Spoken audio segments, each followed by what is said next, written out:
Diceritakan, setelah pertarungan antara Subali dan Rahwana, Sang Raja Rahwana pun menyadari akan kekuatannya. Ia tidak bisa mengalahkan akan sang kera yang bernama Subali itu, karena ia tidak bisa mati ketika Sang Prabu Rahwana melawannya. Sang Raja Rahwana pun meminta ampun kepada Sang Rahwana terus-menerus berada di halaman rumahnya karena ia inginkan adalah keabadian. Sudah 2 pekan ia berada di sana. Sang Subali pun menyuruhnya pulang ke negerinya, namun dengan lihainya lidahnya itu merayu akan Subali untuk memberikan ajian tersebut tanpa rasa khawatir, dan ia belum mengenal akan Sang Raja Rahwana adalah pembunuh besar dan juga pendusta yang sangat mahir hingga Subali pun tergoda dengan rayuan mautnya yang sangat menggoda.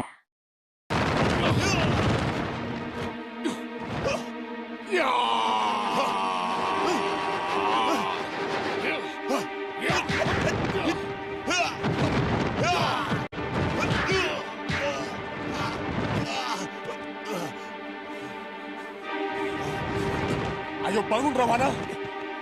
Tidak cocok antara dengan kemampuanmu. Ampuni saya, pendekar perkasa. Maafkan kejumawaanku. Hukumlah saya seberat-beratnya. Saya pasrah. Kakang, siapa dia? Ambillah tahta Alangkadirja. Kalau Tuan menghendaki, saya adalah taklukan Tuan.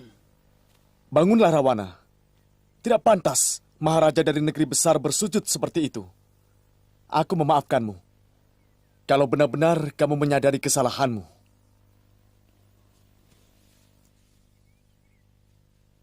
Saya sangat menyadarinya, Tuan. Namaku Subali. Ini adikku Sugriwa. Kamu adalah tamuku, dan seorang tamu wajib kami muliakan.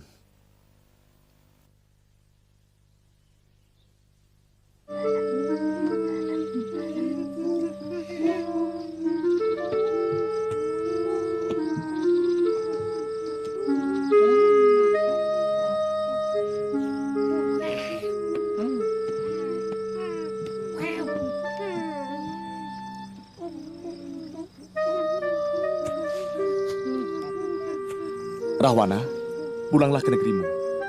Sudah 2 pekan kamu berada di sini. Pasti kerabatmu akan mencari-cari dan rakyatmu akan merasa kehilangan. Biarkan saya di sini, Tuan Pendekar. Tidak ada artinya kalau saya pulang ke negeri saya. Sebagai Maharaja, saya tidak bisa melindungi rakyat saya.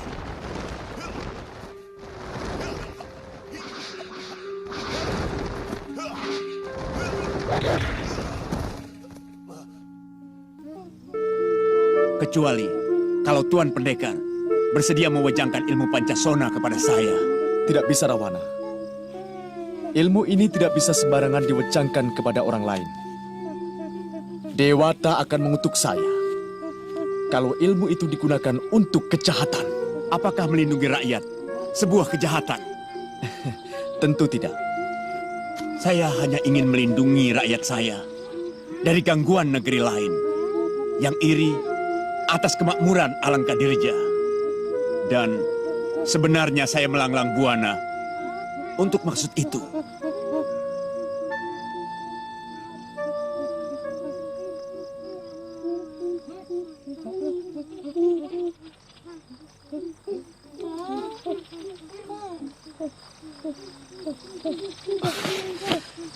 Kamu mau bersumpah untuk tidak menggunakan ilmu itu untuk kejahatan, Rahwana? Dewata akan mengutuk saya kalau ilmu itu saya gunakan untuk sesuatu yang saya anggap jahat.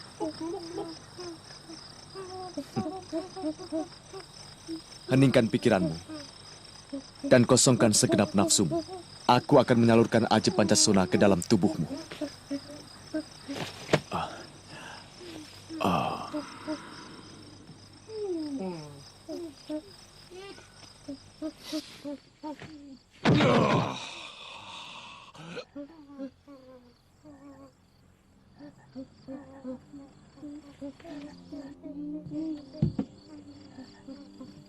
Buka mahkotamu.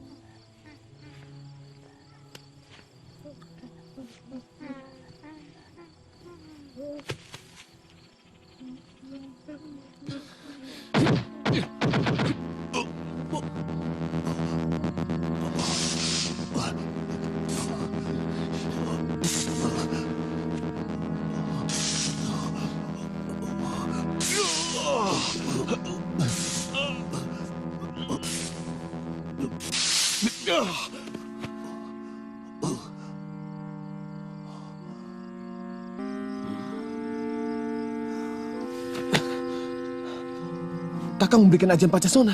Iya, dia sangat membutuhkan untuk kesejahteraan rakyatnya. Apa Kakang tidak takut dia akan... Shh, jangan berprasangka buruk, Riwa. Sang Rahwana pun langsung pulang ke negerinya Alengkadirja dan melaporkan ilmu yang telah didapatkannya, yaitu ajian Pancasona yang mana ia tidak bisa untuk mati ketika tersentuh tanah, dan ajian itu ia gunakan untuk menaklukkan akan seluruh alam maya pada negeri-negerinya di sebelah tetangga. Misinya tidak baik, dan adiknya Kumbakarna pun menggubris bahwa Sang Rahwana itu salah tentang keabadian Sang Prabu Rahwana dan mengalami kebosanan hingga ia makin tua dan hidup sebagai sebatang kara. Dan Sang Prabu Rahwana pun marah dengan jawaban sang adik tersebut, dan sedikit memikirkan akan masa depannya sebagai seorang yang tidak pernah mati. Mudah-mudahan Kakang bahagia. Kenapa mudah-mudahan? Tubuh Kakang mungkin tidak bisa mati, tapi umur akan terus bertambah. Dan setiap tubuh pasti akan dimakan rapuh, digerogoti penyakit tua. Buat apa tidak bisa mati, tapi pikiran pikun dan encok sering kumat. Kurang ajar. Aku akan meminta kepada dewa untuk tetap awet muda. Ada lagi yang juga sulit untuk dihindarkan, yaitu penyakit bosan. Apakah Kakang tidak tersiksa kalau terus-menerus hidup, sementara hati Kakang terus-menerus ditempeli rasa bosan, melihat kekotoran Mayapada? Tidak. Karena aku adalah bagian dari kotoran itu.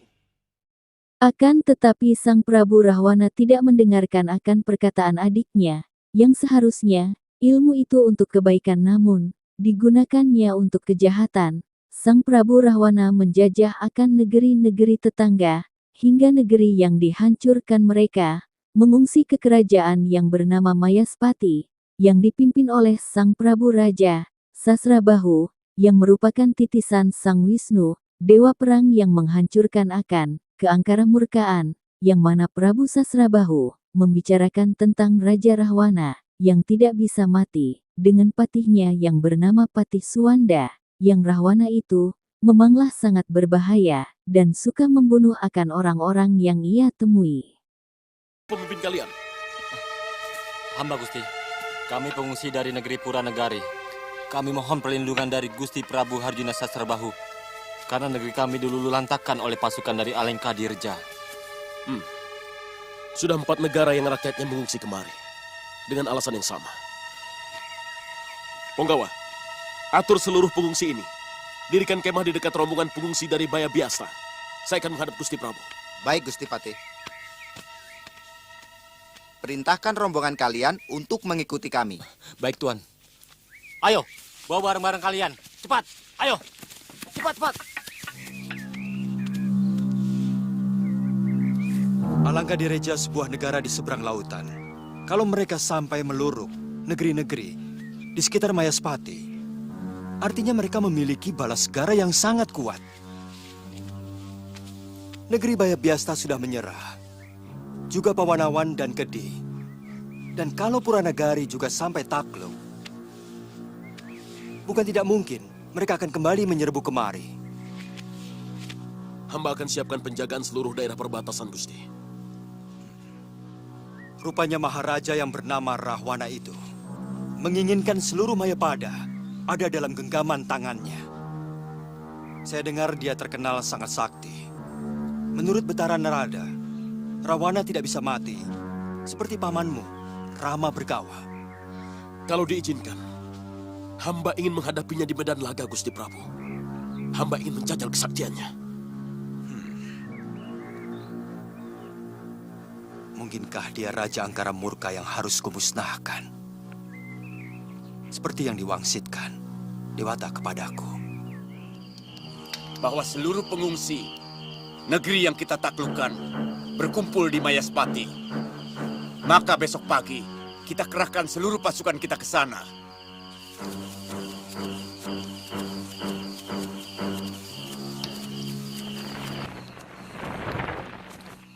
Sin berpindah ke tempat perkemahan Prabu Rahwana. Sang Rahwana pun juga membicarakan tentang kerajaan Mayaspati, yang mana mereka pun membicarakan tentang sang Prabu dan patihnya. Kemudian datanglah sang adik perempuan dari Rahwana, yaitu Sarpakenaka, yang mana ia telah menyusup ke kerajaan Mayaspati dan ia pun melihat akan sang permaisuri, Prabu Mayaspati, yang bernama Dewi Citrawati, Bak Bidadari, dan sang Prabu Rahwana mengurungkan niatnya untuk menyerang langsung akan kerajaan mereka tersebut, karena Rahwana sangat ingin mengetahui kecantikan sang Dewi Citrawati itu, yang dilaporkan oleh adiknya tersebut. Di saat bersamaan sang Prabu Sasrabahu menyusup ke perkemahan Rahwana, mereka pun, pasukan dari Rahwana bertarung dengan sang Prabu dan akhirnya dengan mudahnya sang pasukan itu berhasil dikalahkan oleh ia seorang. Dan berubahlah ia menjadi orang tua seperti Resi, dan ia pun membawa sebotol minuman. Namanya Patih Suwanda. Patih itu dulu bernama Raden Sumantri, putra Resi Suwandageni. Dari mana Paman tahu? Paman pernah bentrok dengan adiknya, yang bernama Sukrasana, yang berwajah raksasa, tapi hatinya sangat baik. Ternyata kakak beradik itu sama-sama sakti. Raden Sumantri itu kemudian mengabdi di Mayaspati. Oh ya, Kanda Maharaja. Saya hampir lupa. Permaisuri Prabu Harjuna Sasrabahu itu sangat cantik. Seperti bidadari.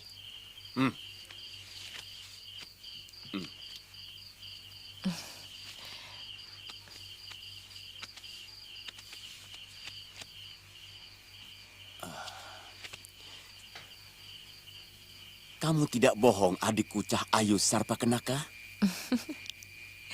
Saya melihatnya sendiri di Taman Sari, Kanda Maharaja.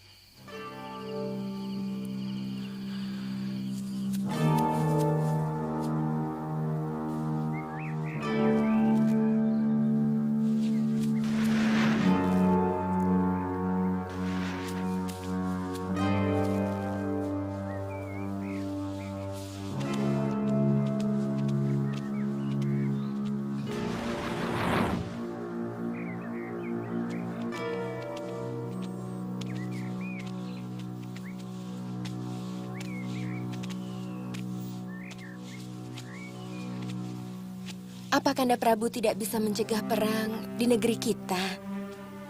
Sepertinya belum masanya membasuh bumi dengan darah manusia.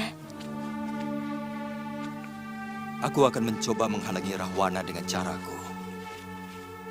Tapi masih belum menjamin perang itu tidak akan terjadi, Citrawati. Perang adalah bagian dari pepestren dewata yang merupakan keniscayaan. Kalau memang sudah harus terjadi, maka niscaya akan terjadi.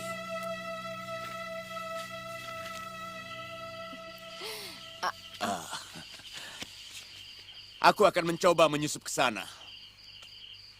Paman Prahasta, tangguhkan dulu penyerangan ke Mayaspati. Aku akan melihat-lihat dulu kekuatan mereka. Iya. Baik, Nanda Maharaja.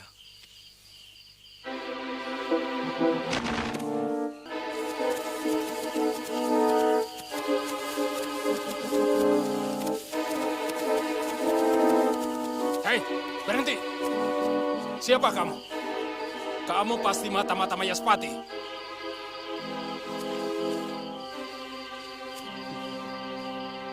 Kalau iya, mau apa? Kurang ajar. Ya! Ya!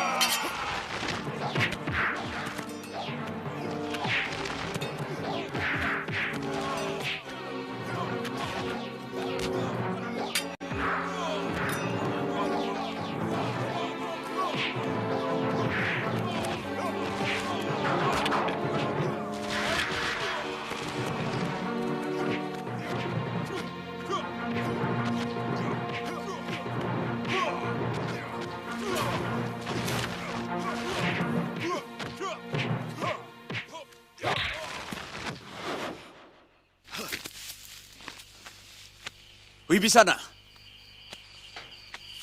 Iya, Kanda. Perintahkan bagian perbekalan berburu kijang untuk menambah lauk pauk makanan mereka sambil menunggu aku kembali dari Mayaspati. Baik, Kanda.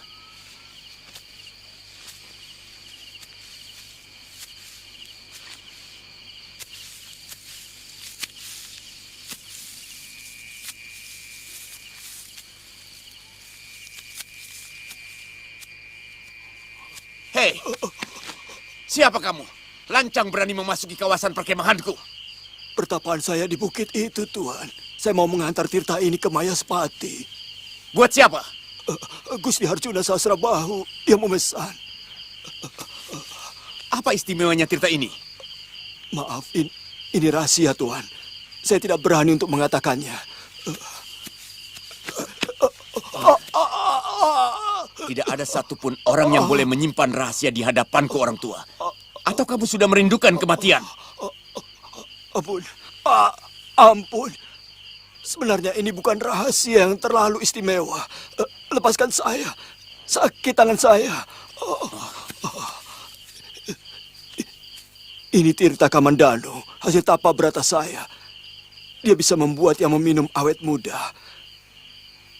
Sang Prabu menginginkan dirinya tetap seperti anak remaja. Supaya permaisuri beliau yang sangat cantik itu tetap mencintainya.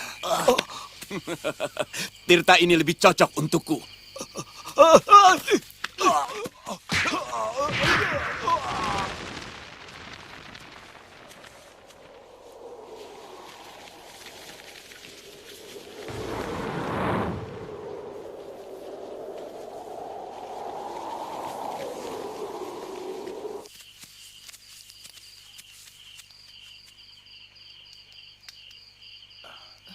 Kakang? Kakang kenapa, Kang? Ada mata-mata. Mau saya tangkap tapi dia melawan. Dia sangat sakti, Dinda Dewi.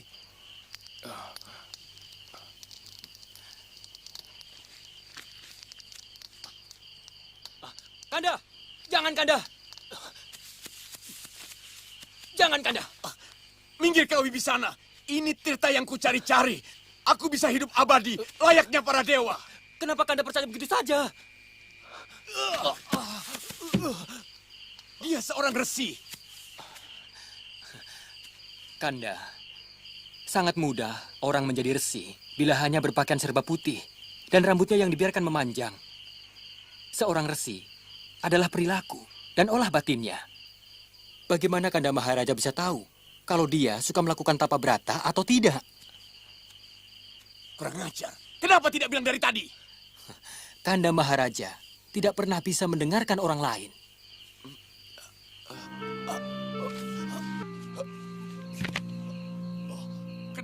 Kenapa jadi mumet begini?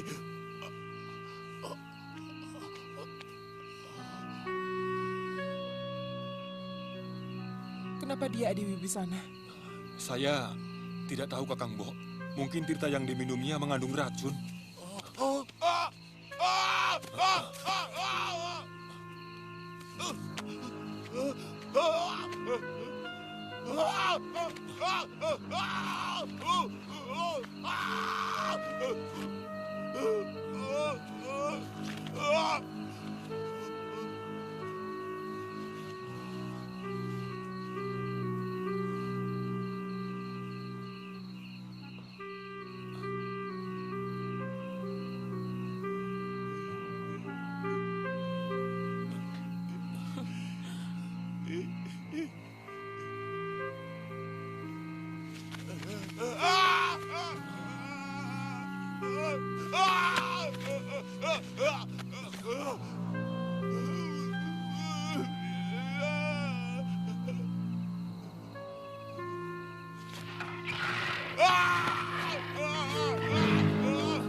Wibisana!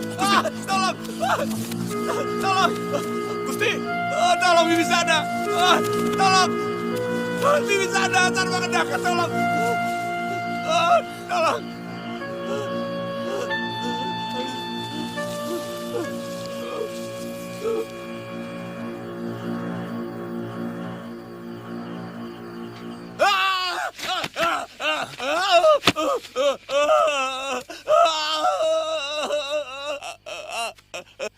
Mereka bersekongkol mau membunuhku, Wibisana.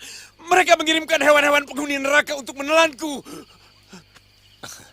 Kami tidak melihat apapun juga, Kanda Maharaja. Mereka itu siapa, Kanda? Para dewa. Mereka takut akan kukalahkan. Mereka takut kekuasaan mereka akan kurebut. Itu semua mungkin hanya perasaan Kanda Maharaja saja. Semua yang Kanda alami itu akibat dari tirta yang Kanda minum.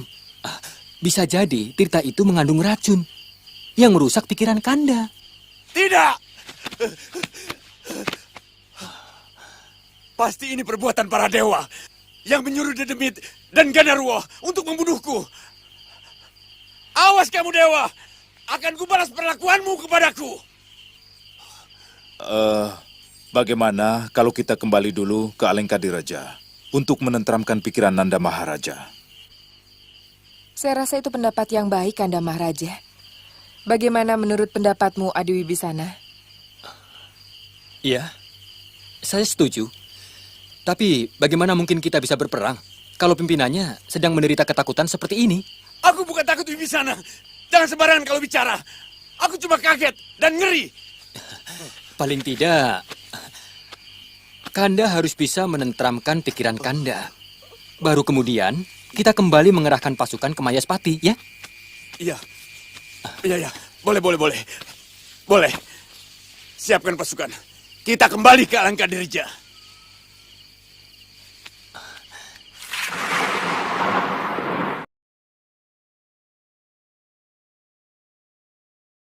Sang Raja Rahwana pun keluar tenda, dengan maksud langsung menyusup ke Mayaspati. Tiba-tiba ada seseorang resi orang tua melewati perkemahan Prabu Rahwana itu. Sang Prabu Rahwana sangatlah marah ketika ada orang yang melewati tendanya tanpa seorang izinnya. Namun, sang resi ingin pergi ke Mayaspati dan menyerahkan sesuatu minuman hasil tapa bratanya yang bernama Tirta Kamandanu, yang apabila ia meminumnya maka yang meminumnya akan awet muda. Rupanya Prabu Rahwana merebut akan minuman. Jaga!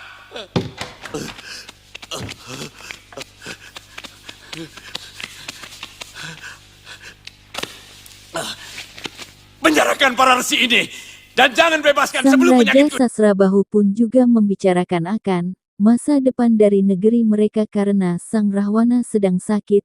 Akan tetapi itu hanyalah sementara, karena air itu dapat disembuhkan oleh resi yang lebih dekat dengan dewa. Di dalam kedaton Sang Rahwana di Alengkadirja benar saja Sang Resi disuruh untuk menyembuhkan akan Rahwana akan tetapi Sang Rahwana pun tidak dapat disembuhkan. Padahal semua resi sudah membacakan doa untuk dirinya namun tidak mempan akan kesembuhan Sang Rahwana.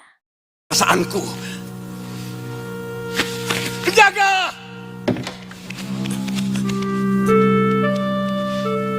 Panggil Paman Jambu Mangli, cepat! Baik, Gusti.